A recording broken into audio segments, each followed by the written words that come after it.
नौकरी, मजबूरी या शौक, सीधी सादी सी रोली की शादी सिड से तय होती है।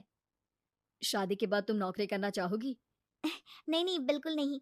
वैसे मैं ये नहीं कहती कि नौकरी करना ठीक नहीं है, लेकिन पर्सनली मैं ये सोचती हूँ कि मैं गृहिणी बनूंगी। हाँ हाँ, क्यों नहीं। गृहिणी बनना भी आसान नहीं है। एक सफल परिवार चलाना किसी देश को चलाने जितना ही कठिन है। रोली को सिड का साथ और बात दोनों अच्छी लगती है। और फिर वो दिन भी आ जाता है जब दोनों की शादी हो जाती है। शादी के बाद ये क्या, सारा दिन किचन में कपड़े और चार दीवारों के आगे पीछे घूमती रहती है। जा बाहर निकल कर देख, कितनी स्मार्ट लगती हैं वो औरतें जो नौकरी करती है। हाँ, अच्छी तो लगती है सासू माँ, लेकिन मैं नौकरी नहीं कर सकती। मेरा मन घर के कामों में ही लगता है।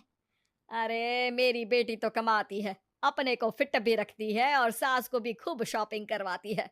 अच्छी बात है ना सासू माँ। मैं तो जो है उसी में संतोष मान लेती हूँ। बरकत होनी होगी तो इसी में भी हो जाएगी। ये बोलकर रोली चली जाती है। एक दिन सास की सहेली घर आती है, जहाँ रोली उन्हें चाय के साथ कई तरह के पकवान बनाकर खिलाती है। अरे वाह, तेरी बहू तो बहुत गुणी है। कितना सब बनाकर ले आई। मेरी वाली तो ऑफिस से आकर दो रोटी ही सेक दे तो समझो एहसान कर दिया। अरे ऐसा ना बोल। तेरे घर में दो कार, चार मंजिला मकान और तेरे लिए जो वो अपने पैसे से साड़ी लाती है वो भी तो कितनी कीमती होती है। अरे मेरी वाली तो बस सारा दिन इन्हीं दो कमरों को ताजमहल बनाने में लगी रहती है। सहेली चली जाती है। कुछ समय बाद रोली को एक सुंदर सी बेटी होती है। अरे क्या सारा दिन उस बच्चे में लगी रहती है। माँ, मुझे ना एक मिनट भी छोड़ने का मन नहीं करता। देखिए ना, कितनी प्यारी है। मैं ना इस हर पल को एंजॉय करना चाहती हूँ।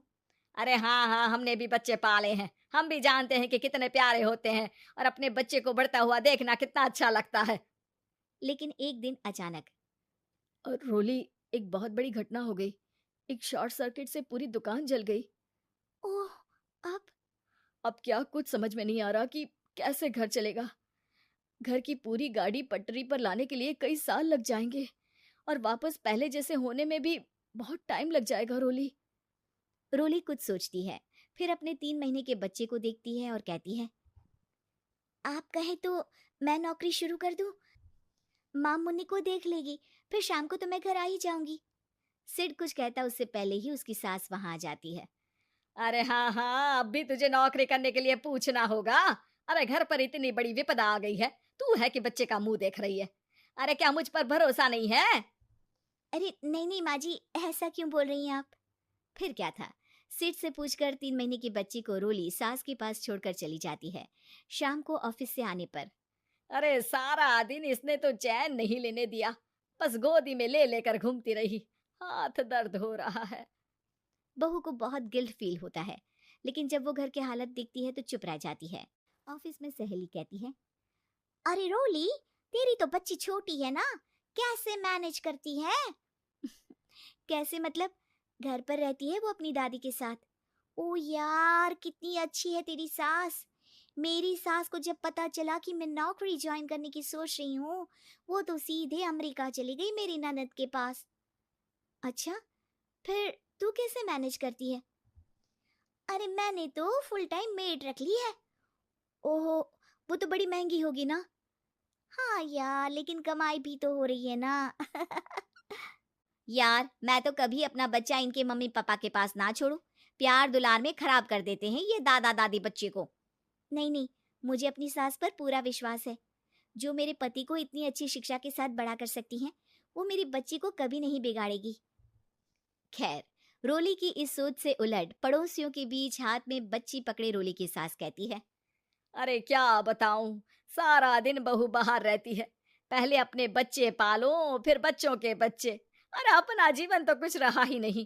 अरे नहाने भी जाती हूँ ना तो इसे साथ रखती हूँ। कल को कहीं गिर गई या चोट लग गई तो बहू तो हमारी खाल उखाड़ लेगी ना। अरे ऐसा भी क्या डरना बहू से, नौकरी थोड़ी की है उसकी। अब क्या बताऊं, पढ़ी लिखी लड़कियां हैं आजकल की। चलो चलती हूँ, सब्जी बनाने का वक्त हो गया है। बच्चे आएंगे तो खाना तो बना मिले। सास ये बोलकर वहां से चली जाती है कि तभी रोली ऑफिस से घर पहुंचती है। बाहर पड़ोसियों को देखकर, नमस्ते आंटी जी, कैसी हैं आप? अरे बहुत अच्छी हूँ, लेकिन तेरी किस्मत तो सबसे अच्छी है। क्या सास पाई है, मोती दान किए होंगे तूने। तेरा बच्चा भी देखती है, खाना भी बनाती है। बेचारी बहुत काम करती है तेरी सास। हाँ आंटी, सही बोल रही हैं आप।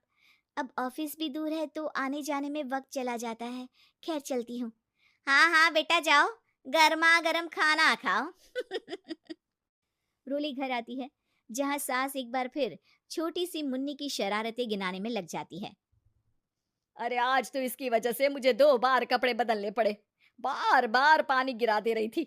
दोपहर में थोड़ा सोचा कि आराम कर लूं, तो दूध के लिए रोने लगी। हाय, मैं तो परेशान ही हो गई। रोली को सास की बात अब कुछ अजीब लगती है, पर वो जल्दी से कपड़े बदलकर किचन में जाकर रोटियां बनाने लगती है। सारा महीना काम करने के बाद रोली को सैलरी मिलती है। वो पैसे लेकर सीधे सास के पास जाती है। माँ जी, ये मेरी सैलरी। आपने हर कदम में इस घर का साथ दिया। मैं नौकरी करने के पक्ष में नहीं थी।